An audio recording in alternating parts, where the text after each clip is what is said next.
Hey friends, so this month we'll be leaning into some thinking and reflection on our commitment to the practice of solitude, silence, and the contemplative life. And these three things are meant to work together, but in many ways they're separate. They have this way of reinforcing the work of each practice. They have the way of working on each other. And so again, we're leaning into this work together in layers. And so last month we barely scratched the surface on the consecration of our love in marriage and celibacy. And this month we'll do the same with solitude and silence and contemplation. So if you're a novitiate in the Order of the Common Life, I just want to remind you that these monthly videos are part of your novitiate training. So we're asking you to really sit with this stuff. We're asking you to really dive back into this stuff, to focus some of your reflection and prayer and meditation this month on our topic together. So in our commitment to the practice of solitude and silence and contemplation, I want to start by just reading what it says in our rule of life. We seek silence because we want to hear from God apart from the noise around us and often within us. A regular practice of entering into silence helps us separate from distractions and from the many voices in our lives so that we can discern the still, small voice of God. We seek solitude because we know that we're attached to so much, things and people. In solitude, we can examine our longings when these things and these people aren't present, to uncover our attachments and to allow God to reorder our desires in ways that bring us freedom for greater life and service. We seek a contemplative life because we want to share spaces of deep intimacy with God without action, even without words. Contemplation brings the whole of our attention onto God and waits with complete openness. When this way of being with God invades our daily lives, then our work, our relationships, and our mundane activities become prayerful, holy listening. Now, I want to sort of home in a little bit on contemplation because I think that people get a little hung up on this from time to time. And really, this is at the center of the stream that we find ourselves in within the monastic spirituality and tradition. So this whole purpose of living under a rule of life, of being in community with others who are doing the same, is so that we can come into our time of prayer and come to an honest assessment about who we are and more importantly, about who we are before God. And so we talk about self-awareness and we talk often about becoming unattached to the things of this world that might hinder us in our life with God. But the real focus of contemplation is God Himself. And the temptation is to use our time of prayer and silence and solitude in ways that stay focused on ourselves. Like we get caught in the cycles of thinking about what's actually happening in our lives and how we handled that particular situation or how we responded to that particular thing or that conversation over there. You know, we sort of run that through in our mind. And all of that's important. There's time for us to consider the ways that we're sort of showing up in the world or our relationship with others. But at some point, what we're looking to do and what we're asking God to really do for us, and the thing that we're participating in, is to finally be able to turn our attention towards God. The object of our contemplation eventually needs to be God Himself, Father, Son, and Spirit, the triune God. And so as we come into this practice of silence and we get alone before God and we sit down to pray, and by the way, there's all sorts of ways to pray. There's different ways of praying, of course, but eventually the kind of praying that we're asking God to help us grow towards within this commitment to contemplation and the kind of praying that we're training towards, and so yes, there's a little bit of effort on our part. We have to participate. It's the kind of praying that sits before God and receives from God one's inheritance. Like you are a son of God. You are a daughter of God. You are a child of God.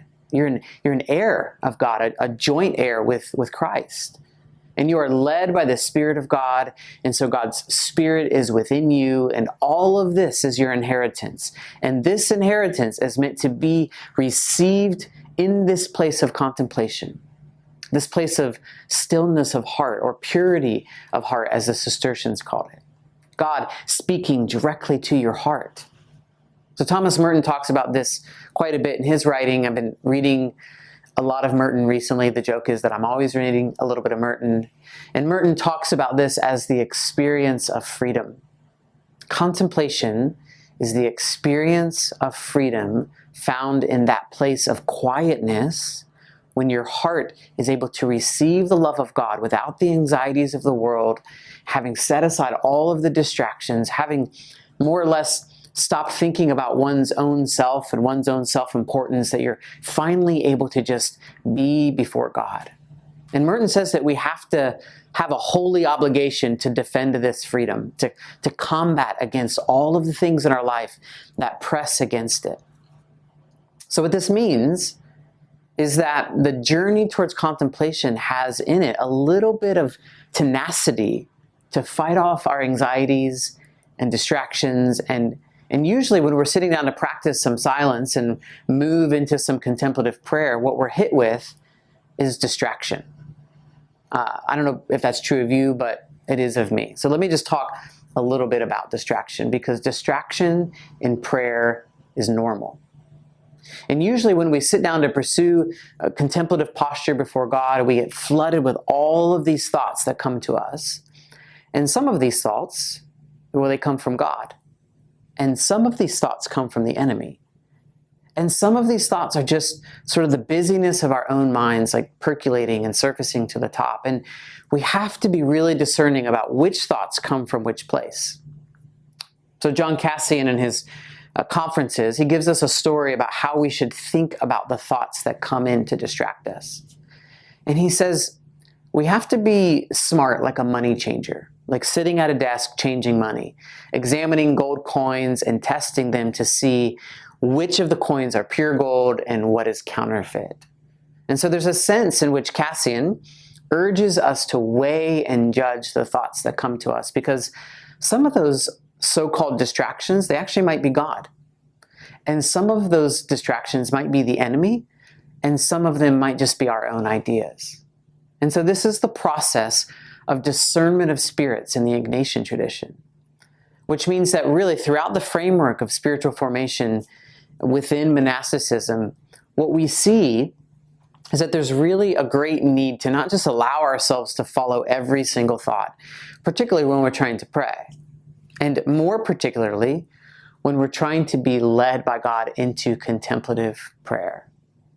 And so, if when you're practicing silence and solitude and coming before God in this contemplative posture of prayer, and you know that the thoughts coming to you are not really thoughts that you really should be paying attention to, it's just noise, just let them go by and turn your attention back to God.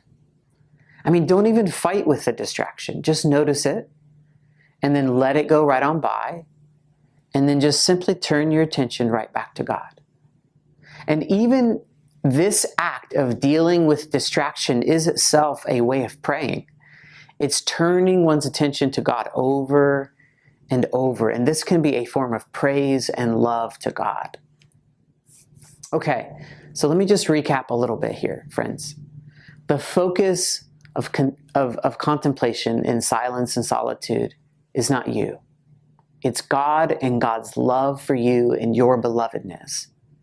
And second, don't get discouraged by the distractions. They're completely normal. But be discerning. If something comes to your mind that leads you to the love of God or to sorrow for your sin, or you're filled with peace or joy, that's almost always going to be God.